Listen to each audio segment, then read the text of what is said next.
Hello everyone, I hope you are doing well today. This is Rajib Datta.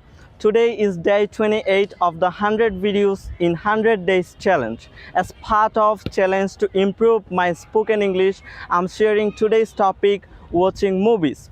Watching movies is a fun and interesting way to learn new things and enjoy our free time.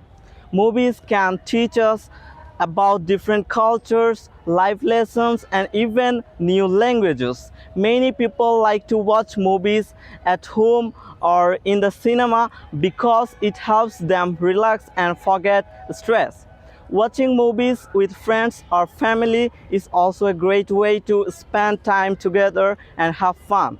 Some people watch movies to be inspired, some of laugh, and some to feel emotions like happiness or excitement. Movies also helps us improve our imagination and creativity. It is important, however, to watch movies in a balanced way and not spend too much time on them. Thank you so much for watching and listening. If you enjoyed this video, please follow me and my channel and join me on the 100 videos in 100 days challenge.